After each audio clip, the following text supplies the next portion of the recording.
Vextar had been mining asteroids in the Kepler 442 system for over 30 cycles, and nothing interesting had ever happened there. The rocky chunks of metal and ice floating through space were easy targets, and his crew of 12 Zephyrians could strip an asteroid clean in 2 days. Their purple skin gleamed under the artificial lights of their mining vessel as they worked their shifts, never expecting anything more exciting than finding a particularly rich vein of rare metals. The system sat on the edge of known space, far from the busy trade routes where the real action happened. Most galactic citizens avoided this sector because it was close to that primitive world called Earth. Everyone knew about Earth from the old survey reports, a blue and green planet full of violent creatures who had barely learned to leave their own atmosphere. The Galactic Council had classified them as a pre-contact species decades ago and forbidden any interference with their development. Vextar was checking the morning sensor readings when something made him freeze. His scanning equipment was picking up energy signatures that should not exist in empty space. The readings showed massive power sources moving through the system, but his visual sensors showed nothing but stars and darkness. He called his sensor operator over to check the equipment. "Kixana, run a full diagnostic on the long-range scanners," Vextar ordered, his voice carrying the authority of someone who had survived 3 decades in the dangerous work of deep space mining. Kixana's 4 arms moved quickly over the control panels, her large black eyes focused on the readouts. After several minutes of testing, she looked up with confusion written across her scaled features. "Sir, the scanners are working perfectly, but these readings make no sense. The energy signatures are moving in formation like a fleet of ships, but they are massive. Each one shows power levels that would require a ship the size of a moon." Vextar felt his throat sacs tighten with worry. In all his years of mining, he had learned to trust his equipment and his instincts. Both were telling him that something very large and very powerful was moving through their system. He activated the emergency communication array and sent a priority message to the Galactic Council on Century Prime. 3,000 light-years away, Council Prime Thane received the message during his morning briefing. The tall, gray-skinned leader of the galactic government read through Vextar's report twice before calling his military advisors into the chamber. The great hall buzzed with quiet conversation as representatives from dozens of species discussed the morning's agenda items. "Admirals, we have received a disturbing report from the Kepler 442 system," Thane announced, his deep voice carrying easily through the chamber. "A mining operation reports detecting massive energy signatures near the human homeworld of Earth. Admiral Korthak, the military representative from the Hegemony Empire, laughed so hard that his tentacles shook. Council Prime, with respect, the humans are barely capable of reaching their own moon. Their most advanced vessels are chemical rockets that would take centuries to reach another star. Whatever those miners detected, it was not human technology." Several other military leaders nodded in agreement. The humans were a joke among the galactic powers. Their planet had been surveyed 40 years ago by a Zephyrian science ship, and the report was clear. The humans were aggressive, territorial, and completely isolated on their single world. They had nuclear weapons, which was concerning, but no space technology worth mentioning. The survey team had observed their crude attempts at space travel and concluded that humans would not be ready for galactic contact for at least another 200 years. But Thane had not survived 50 years in galactic politics by ignoring unusual reports. He ordered a monitoring station to focus their long-range sensors on the Kepler 442 system and maintain constant surveillance. If something was happening near Earth, the Council needed to know about it. Back in the mining system, Vextar and his crew continued their work, but everyone remained nervous. The mysterious energy signatures had not disappeared. Instead, they seemed to be getting stronger and moving closer to the inner planets where the mining operation was located. Vextar decided to move his ship closer to the asteroid belt, hoping that the large chunks of rock and metal might provide some protection if whatever was out there proved hostile. On the third day after the first detection, space itself seemed to tear open near the edge of the system. A massive shape emerged from what the humans called faster-than-light travel, though no one in the galaxy believed humans possessed such technology. The ship that appeared was like nothing in any galactic database.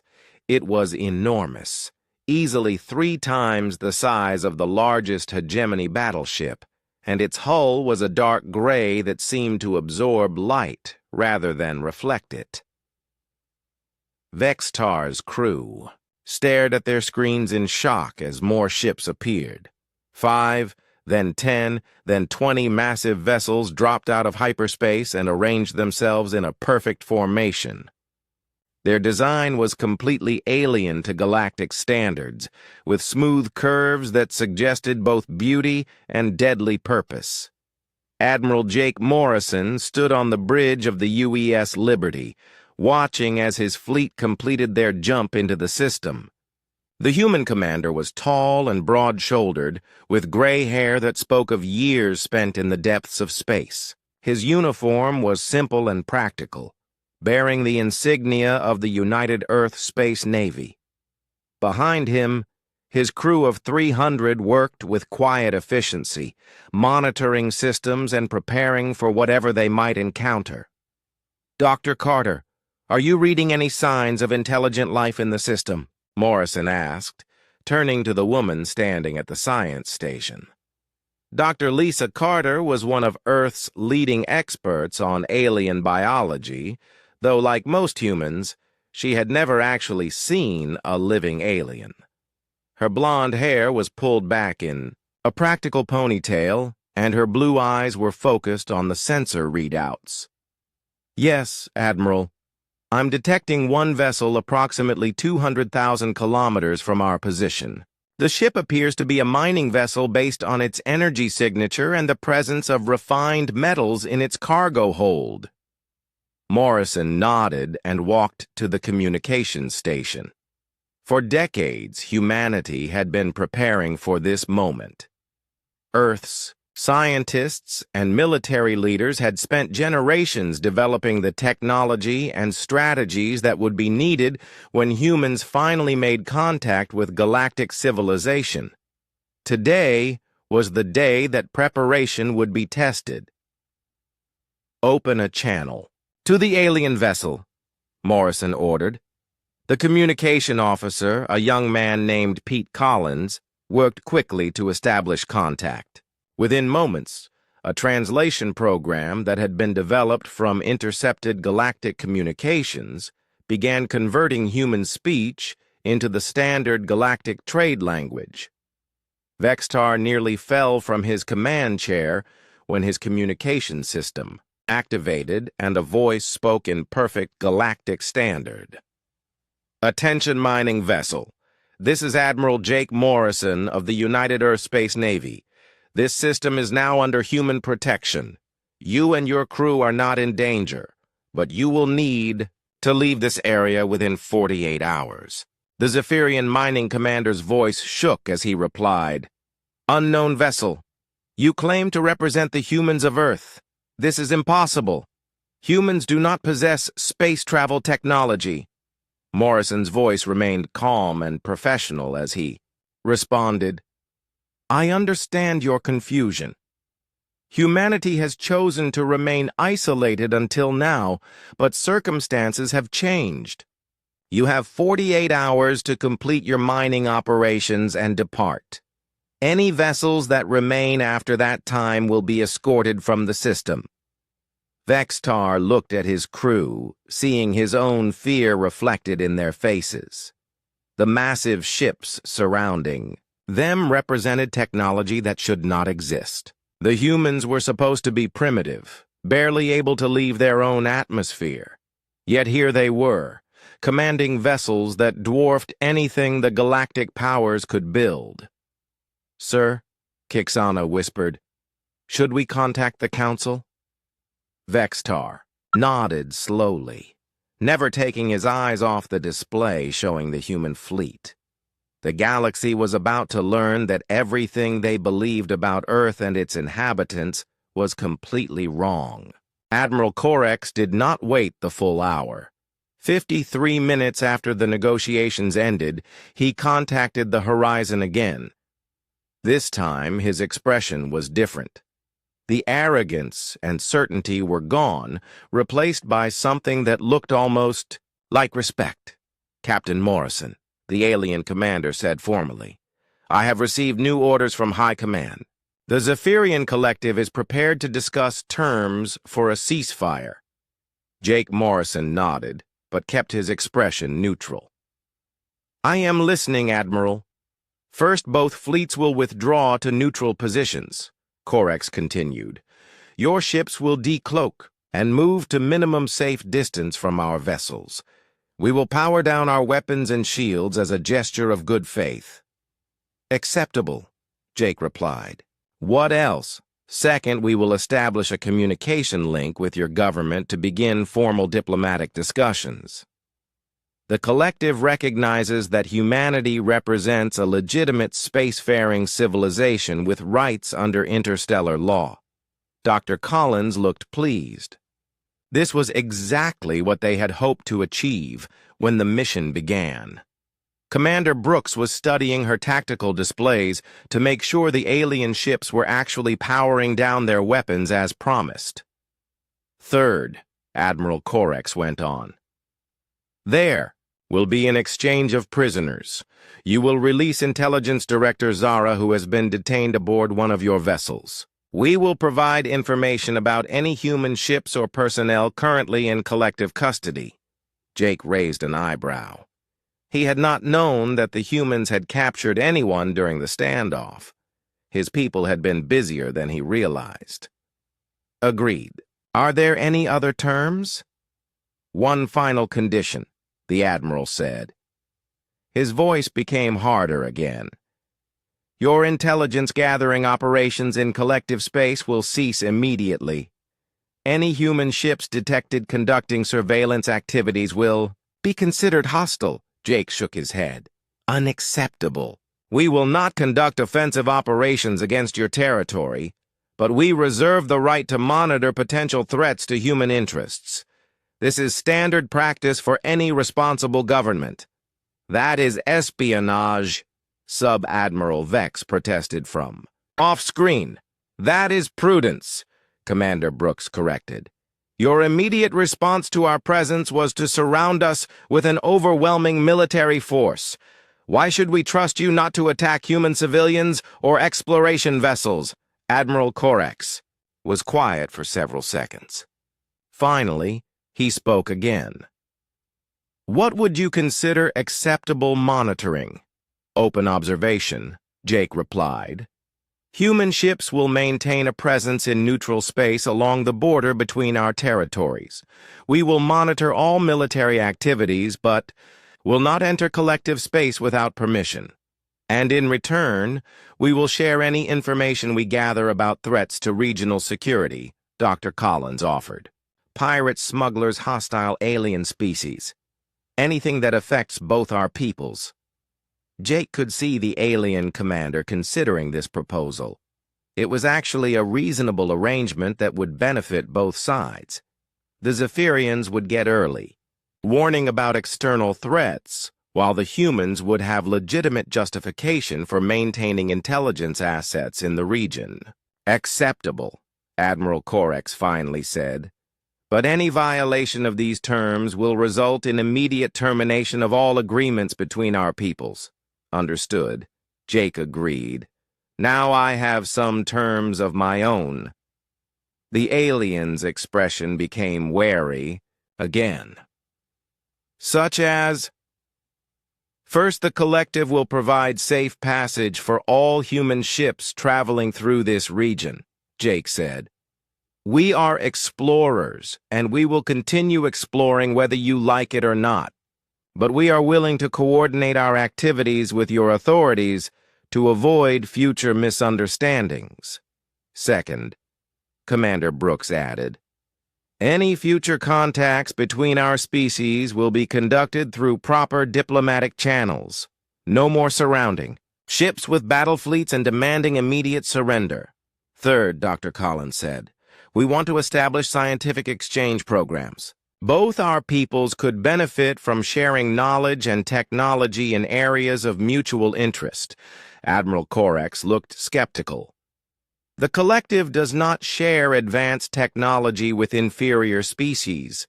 Then you will have to stop thinking of us as inferior, Jake said bluntly. We have just demonstrated that human technology is at least equal to yours in several key areas. Either you accept us as equals, or this ceasefire will not last very long. The alien commander exchanged glances with his officers. Jake could see them having a whispered conversation about something. Finally, Admiral Corex turned back to the camera. High Command has authorized me to agree to your terms, he said reluctantly. But understand that this arrangement is temporary. Future relations between our peoples will depend on how well both sides honor these agreements. Agreed, Jake said. Sam, please transmit the formal ceasefire documents to Admiral Corex for his signature. The next hour was spent working out the technical details of the withdrawal. Human ships began decloaking and moving to positions several thousand kilometers away from the Zephyrian fleet. The alien vessels powered down their weapons and adjusted their formations to be less threatening. Jake watched the process with satisfaction. They had accomplished something that most people would have considered impossible.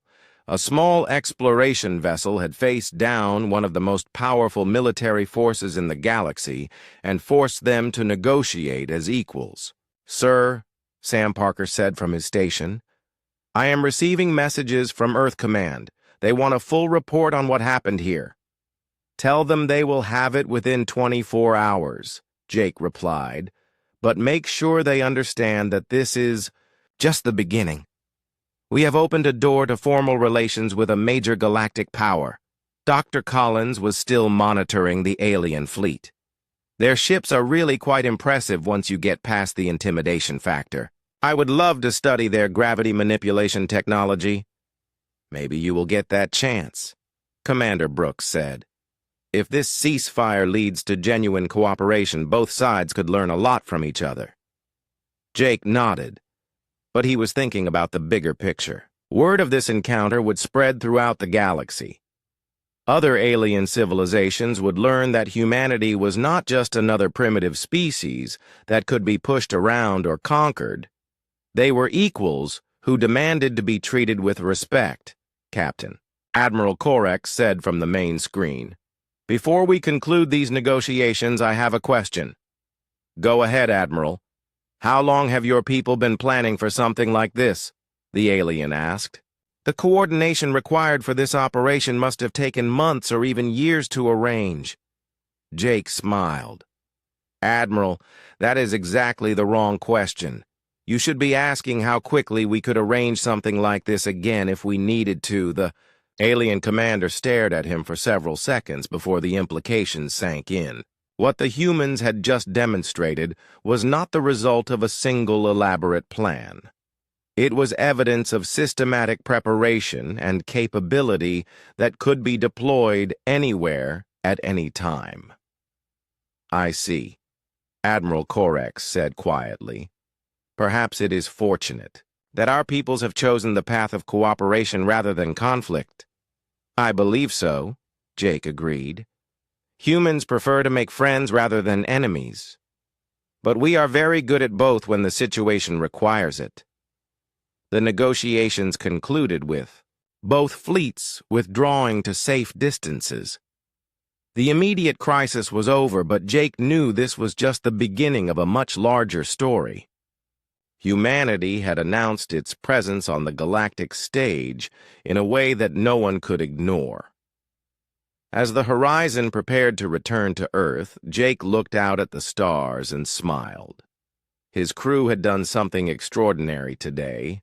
They had shown the galaxy that humans were not victims or conquerors, but something far more dangerous. They were equals who refused to be underestimated. The universe would never be the same. 3 weeks later, reports of the encounter reached dozens of alien civilizations throughout the local region of space. The story was always the same.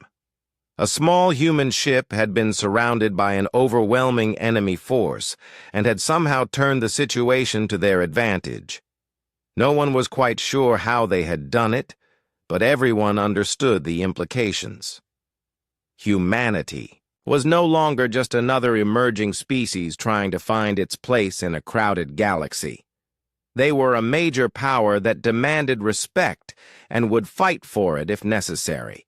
The age of human expansion had begun, and nothing could stop what would happen next.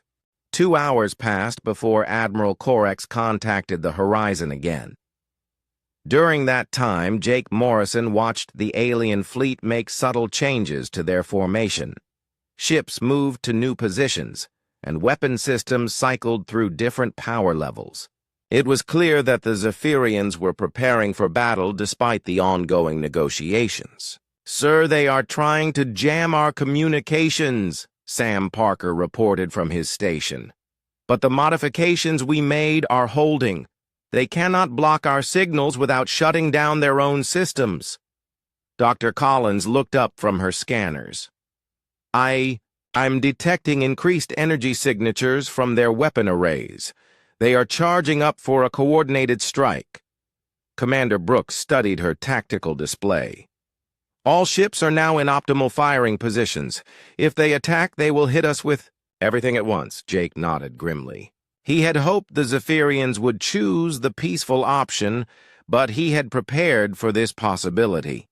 Humans had learned long ago that sometimes diplomacy failed, and you had to be ready for what came next. "Incoming transmission," Sam announced. "Admiral." Corex appeared on the main screen again, but this time his expression was cold and determined. The pretense of civilized negotiation was gone. "Captain Morrison, I have consulted with High Command. Your presence in collective space is unacceptable. Your intelligence-gathering activities constitute an act of war." "I disagree," Jake replied calmly. "We have committed no hostile acts against your people or your territory. Gathering information about potential threats is standard practice for any responsible government.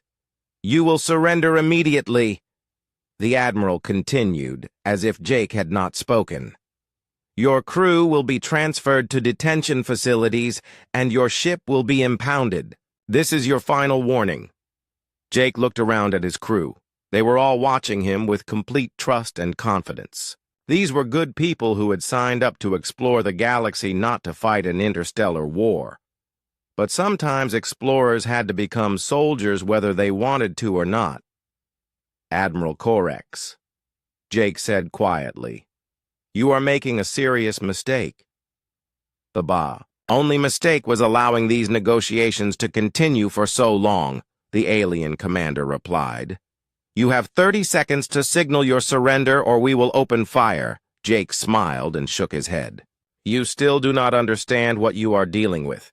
Humans do not surrender when we are in the right, and we are definitely in the right here." Admiral Corex leaned forward. 30 seconds, human," Sam Jake said without taking his eyes off the alien commander. "Send the signal." Sam Parker's fingers flew over his console.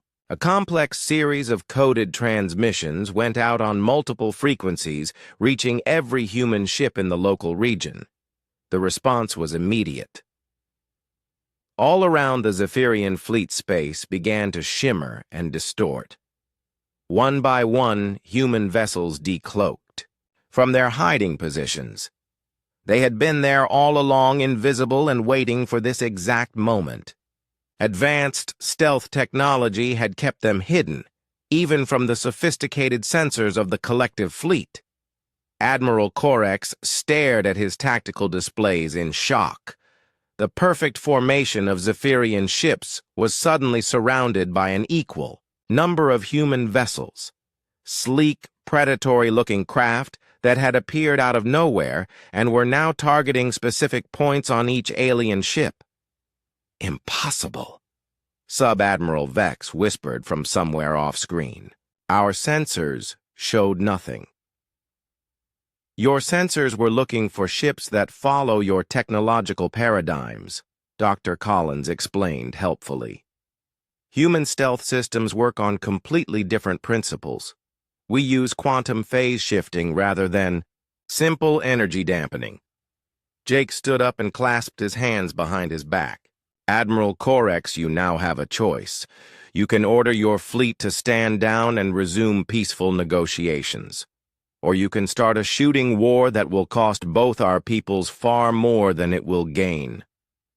The alien commander was frantically studying multiple displays at once.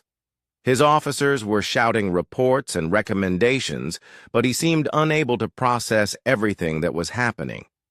The situation had changed too quickly for his rigid military mind to adapt. "How many ships do you have?" he demanded. "Enough," Jake replied. "Each of your vessels is now being targeted by at least one human ship. Our weapons are specifically designed to exploit the weaknesses Dr. Collins identified in your defensive systems. You are bluffing," Admiral Corex said, but his voice lacked conviction. "Am I?" Jake asked. "Sam, please demonstrate our capabilities." Sam targeted one of the smaller Zephyrian ships on the edge of the formation. A narrow beam of coherent energy struck its shields at precisely the right frequency and phase angle.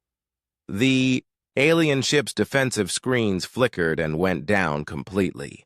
The vessel was undamaged but completely vulnerable. "Shields restored," Sam reported a few seconds later. "We could have destroyed that ship, but we chose not to. Consider it a warning."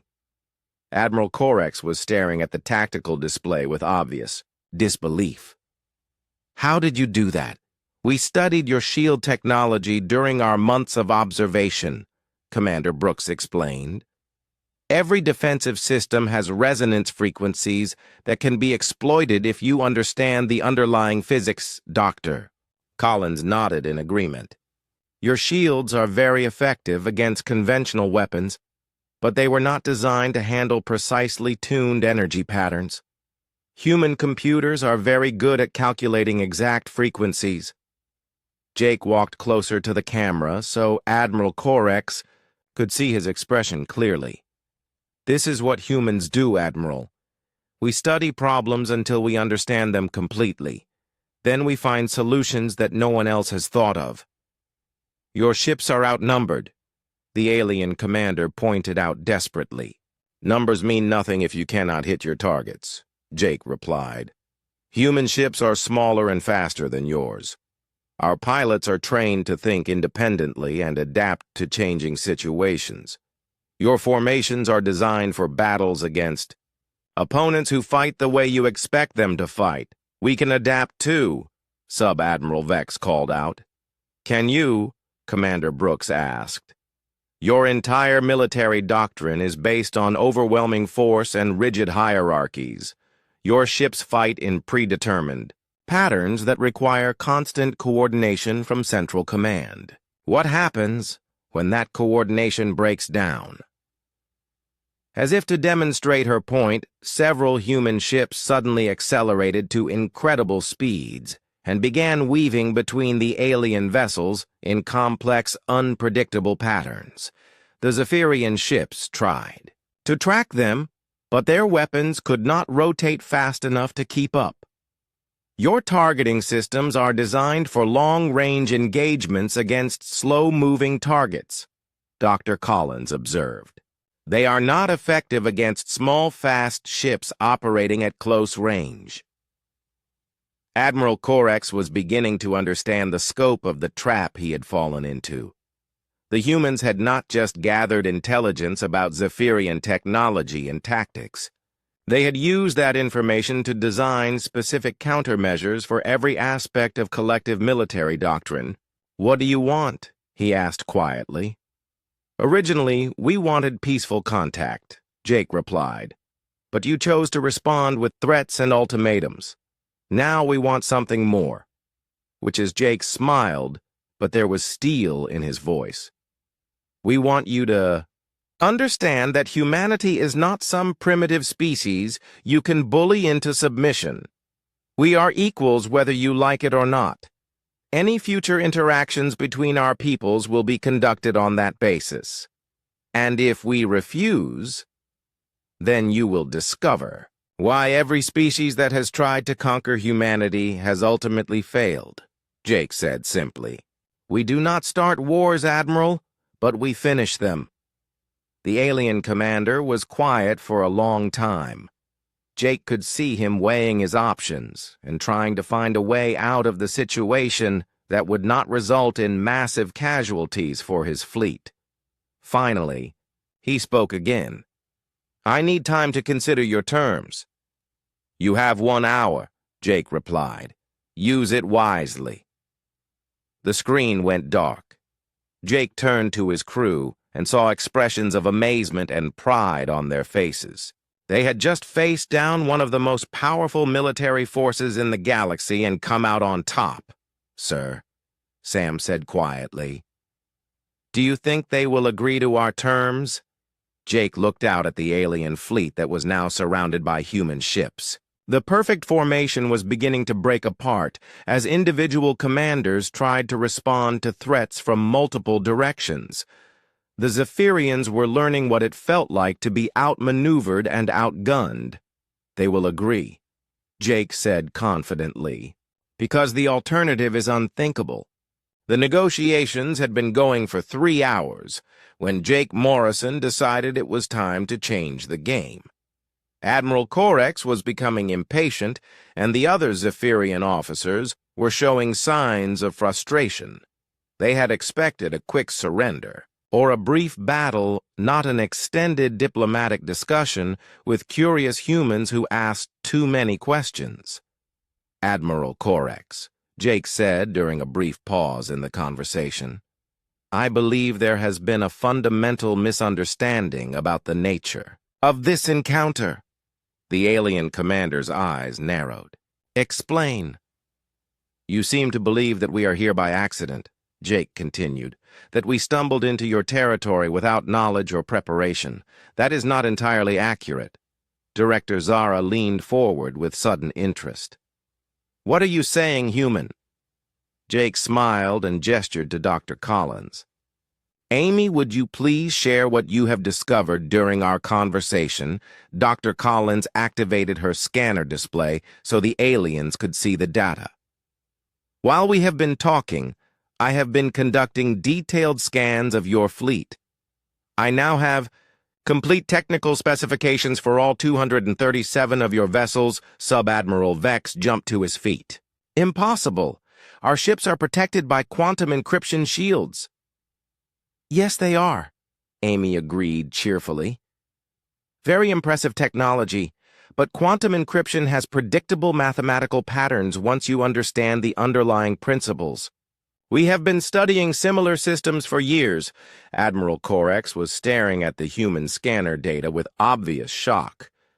The display showed detailed schematics of Zephyrian ships, including weapon configurations, shield frequencies, and power distribution networks, information that should have been completely classified. "How long have you been scanning us?" he demanded. "Since the moment your ships arrived," Amy replied. "It is standard procedure for any first contact situation. We always gather as much information as possible before making any decisions." Jake watched the alien officers exchange worried glances. they were beginning to realize that this encounter was not proceeding according to their usual patterns. Humans were not behaving like the inferior species they had expected to find. "Sir," Sam Parker said from his communication station, "should I show them the other data we have collected?" "What other data?" Director Zara asked sharply. Jake nodded to Sam, who activated another display screen. This one showed a detailed map of the local sector with hundreds of marked positions. While Dr. Collins was scanning your ships, Lieutenant Parker was monitoring all communication traffic in the area. "We now have the locations and movement patterns of every collective vessel within 50 light years." The aliens stared at the display in stunned silence. The map showed not just the ships surrounding the horizon, but also patrol routes, supply lines, and hidden bases throughout their territory. Information that had taken them decades to establish was now displayed casually on a human computer screen. "This is impossible," Sub-Admiral Vex whispered. "Our communications are encrypted with algorithms that would take centuries to break." "For most species, yes," Sam agreed. "But humans specialize in pattern recognition and mathematical analysis. We have been monitoring your transmissions for months." While we prepared for this mission, Admiral Korex slowly stood up from his chair. His expression had changed from confident authority to something approaching fear. "Prepared for this mission. You are saying this encounter was planned." "Of course it was planned," Jake said matter-of-factly. "Did you really think we would send an exploration vessel into unknown territory without extensive preparation? We have been studying the Zephyrian Collective for over 2 years. Director Zara was frantically making notes on her crystal device. "What else do you know about us?" Commander Brooks stepped into view of the camera. "We know your military doctrine favors overwhelming force over tactical flexibility. We know your ships are designed for battles against conventional opponents who fight in predictable patterns.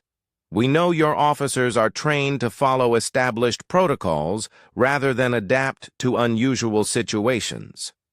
We also know," Dr. Collins added, "that your empire is built on the assumption of technological superiority. You have never encountered a species that could match your scanning capabilities or break your encryption systems. This makes you vulnerable to opponents who approach problems differently than you do." The aliens were looking at each other with growing alarm. Jake could see them trying to process the implications of what they were hearing. The humans were not primitive explorers who had stumbled into collective territory by accident. They were representatives of a species that had been systematically studying and preparing for this exact encounter. "There is more," Jake said quietly. "Sam, would you please show our friends the full scope of our operations?" Sam activated a third display that showed the entire local region of space. Dozens of small icons were scattered across the map, each one representing a human vessel. Some were moving in coordinated patterns, while others remained stationary at key strategic points. 43 ships, Sam announced, all equipped with the same scanning and communication capabilities as the Horizon, all monitoring collective activities and gathering intelligence, all positioned to respond if this negotiation does not proceed satisfactorily. Admiral Korex sank back into his chair. "You have been infiltrating our territory for months." "We prefer the term reconnaissance," Jake corrected. "We are explorers by nature, but we are not foolish. When we detected evidence of a major galactic power in this region, we decided to learn everything we could before making formal contact." "Why?" Director Zara asked. "Why go to such elaborate lengths?" "Because history has taught us to be careful," Commander Brooks replied. "Most advanced civilizations do not react well to the sudden appearance of new spacefaring species. They tend to see newcomers as either threats to be eliminated or resources to be exploited." Dr. Collins nodded in agreement. We wanted to understand your capabilities and your intentions before revealing ourselves. What we learned was that you prefer to deal with other species from a position of overwhelming strength, so we made sure that would not be possible, Jake added. The ship you have surrounded represents only a small fraction of human capabilities in this region. Destroying us would accomplish nothing except to demonstrate that the collective cannot be trusted to honor diplomatic protocols.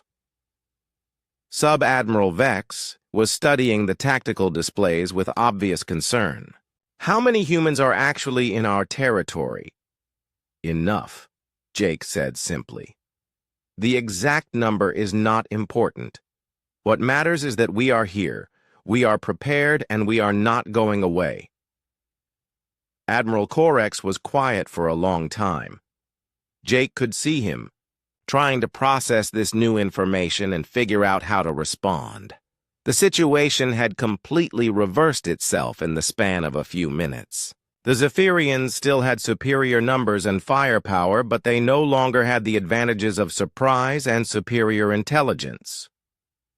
"What do you want from us?" the Admiral finally asked. "Initially, we wanted to establish peaceful contact and begin cultural exchange," Jake replied. "However, your immediate response was to surround our ship with an overwhelming military force and demand our surrender. This suggests that peaceful coexistence may not be possible." "You deceived us," Director Zara accused. "You pretended to be helpless explorers while gathering intelligence on our defenses. We gathered information about a potential threat," Commander Brooks corrected. "Just as you would do in a similar situation. The difference is that we did not immediately resort to threats and ultimatums." Jake stood up and faced the camera directly. "Admiral Corex, you now have a choice to make. You can continue to treat this as a military situation and discover exactly how humans respond to unprovoked aggression. Or you can recognize that you are dealing with equals and begin genuine negotiations for peaceful coexistence. And if we choose the military option," Admiral Corex asked quietly. Jake smiled, but there was no warmth in his expression. "Then you will learn why no species in our region of space has ever successfully conquered humanity. We may be newcomers to this part of the galaxy, but we are not newcomers to warfare." The alien commander stared at Jake for several long seconds. Finally, he spoke again. "I need to consult with my superiors. These negotiations are suspended until further notice." The screen went dark. Jake turned to face his crew and saw expressions of amazement and admiration on their faces.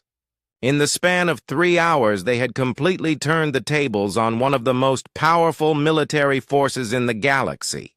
"Sir," Sam said quietly, "do you really think they will choose peaceful coexistence?"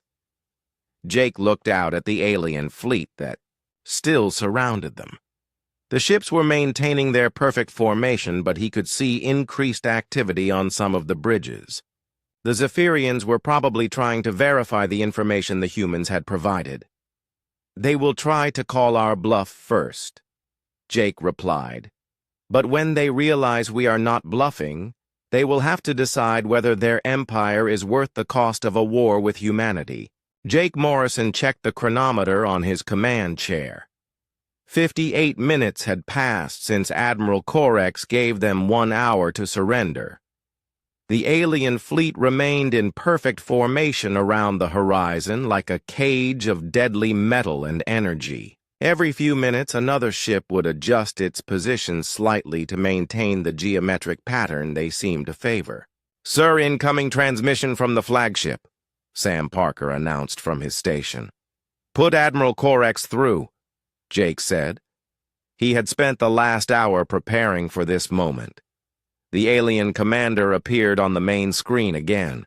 His expression was exactly the same as before, cold and calculating. "Human Captain, your time is up. What is your decision?" Jake stood and clasped his hands behind his back in what he hoped looked like a formal military posture. Admiral Corex, I request a formal parley under the Articles of Interstellar Law as established by the Galactic Accords of 2387. The alien's head tilted slightly to one side. It was the first sign of emotion Jake had seen from him. You invoke the Galactic Accords. I do, Jake replied confidently. As representatives of a sovereign spacefaring civilization, we have the right to formal negotiations before any hostile action is taken against us. Admiral Corex was quiet for several long seconds. Jake could see other aliens moving around in the background of the enemy bridge. They seemed to be having some kind of discussion. Finally, the Admiral spoke again. Very well, human. I will grant you this parley. You have one representative who may come aboard my flagship. You will be given safe passage and return to your vessel when the negotiations are complete. I accept your terms, Jake said. However, I would prefer to conduct the negotiations via secure communication link. This will allow both of our crews to witness the proceedings and ensure transparency. Another pause. Jake could tell the alien was not used to having his authority questioned or his procedures modified. That was exactly what Jake was counting on. Rigid thinking led to predictable behavior, and predictable behavior could be exploited. Acceptable, Admiral Corex finally said. We will establish a secure channel. The negotiations will begin in 10 minutes. The screen went dark. Jake turned to his crew and saw a mixture of confusion and admiration on their faces. Dr. Collins was the first to speak. Sir, that was brilliant, she said.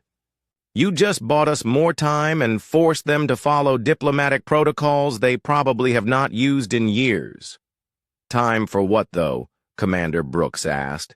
We are still surrounded and outgunned, Jake smiled. Time to do what we have been doing for the last hour. Time to learn everything we can about our new friends out there. Dr. Collins looked down at her scanner readings. The scans are going well, sir. Their ships are definitely advanced, but they follow very predictable design patterns. It looks like they favor energy shields over armor, and their weapon systems are primarily plasma-based. What about their formations? Jake asked. Still perfectly geometric, she replied. They maintain exact distances and angles between ships.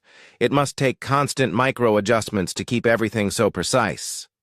Lieutenant Parker looked up from his console. Sir, the communications modifications are complete. We now have enough power to broadcast to the entire sector if needed. Excellent, Jake said. Lisa, what do you have for me? Commander Brooks was studying her tactical displays. All systems are operating at peak efficiency, sir. I have also been analyzing their patrol patterns. They rotate guard duties every 2 hours and always move in groups of 3. Very organized and very predictable, Jake nodded. Everything was proceeding according to plan. The Zephyrians thought they were in complete control of the situation, but they were actually giving the humans exactly what they needed: most information. The communications console chimed. Admiral Corex is ready to begin the negotiations, sir, Sam announced. Put him through and make sure everything is being recorded, Jake ordered. The alien commander appeared on screen again. This time he was seated at what looked like a formal conference table. 2 other Zephyrians flanked him on either side. Jake recognized the setup from his diplomatic training. This was going to be a real negotiation, not just a demand for surrender. I am Admiral Corex of the 4th Fleet of the Zephyrian Collective, the alien began formally. With me are Sub-Admiral Vex and Intelligence Director Zara. State your names and ranks for the record. Jake introduced himself and his senior officers. Amy Collins had positioned herself at a science station where she could continue her scans while participating in the negotiations. Sam Parker was monitoring multiple communication channels and recording everything. Lisa Brooks kept watch on the tactical situation. Now then, Admiral Corex continued. You are charged with unauthorized entry into collective space and potential espionage activities. How do you answer these charges? We deny all charges, Jake replied calmly. The Horizon is on a peaceful scientific mission. We entered this system to study the unusual stellar formations we detected from long-range sensors. We had no knowledge that this space was claimed by any government. Ignorance of the law is not a defense, Sub-Admiral Vex interjected. He was smaller than Corex with brighter blue markings on his scales. Perhaps not, Jake agreed. But good faith. Exploration should not be met with threats of destruction. Surely a civilization as advanced as yours understands the difference between explorers and invaders. Intelligence Director Zara leaned forward. She had been studying Jake intently since the negotiations began. Tell us about these stellar formations that brought you here, human. Jake smiled. This was exactly the kind of question he had been hoping for. Of course. Dr. Collins, would you please explain what we discovered? Amy stepped into view of the camera. We detected an unusual pattern of gravitational anomalies in this system. The mathematical progression suggested either a natural phenomenon we had never encountered before or evidence of advanced technology. What kind of technology? Director Zara asked. Gravity manipulation on a massive scale, Amy replied. The kind of engineering that could only be accomplished by a highly advanced civilization. We came here to learn. Jake watched the aliens exchange glances. They were clearly impressed despite themselves. Humans had detected their most sophisticated technology from light years away, using nothing but mathematical analysis. Your ship is quite small for such an important mission, Admiral Corex observed. Where are the rest of your vessels? The Horizon is designed for long-range exploration, Jake explained.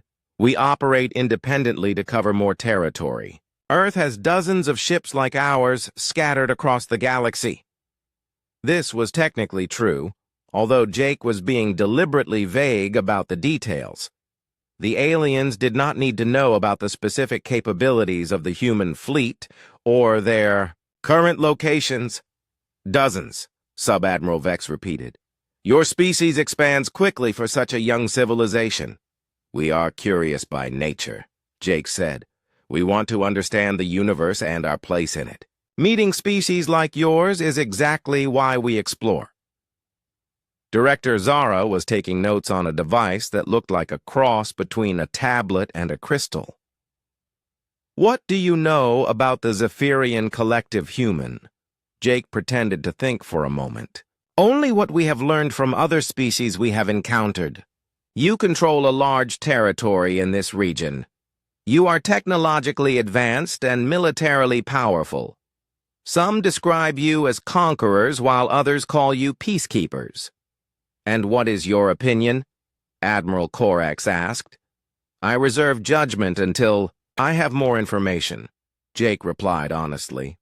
Your reaction to our presence suggests you are cautious about potential threats. That could indicate either wisdom or paranoia, depending on your experiences. The aliens were quiet for several seconds. Jake could tell they were not used to being analyzed so directly. Most species probably either cowered in fear or attacked desperately when confronted by the collective fleet. Humans were doing neither. You are an interesting species, Director, Zara finally said. Most civilizations we encounter are either primitive or hostile. You appear to be neither. We try to be reasonable, Jake said. Perhaps we could establish some kind of formal contact between our governments. I am sure both Sides could benefit from cultural and scientific exchange. Admiral Corex's expression hardened slightly. The collective does not form alliances with inferior species. I did not suggest an alliance, Jake replied smoothly. I suggested an exchange of knowledge. Surely even an advanced civilization like yours could learn something from studying human perspectives and methods. The negotiations continued for another hour, with Jake skillfully drawing information out of the aliens while revealing as little as possible about human capabilities. By the time Admiral Corex called for a recess, Jake and his crew had learned more about the Zephyrian collective than Earth intelligence had gathered in 20 years of careful observation.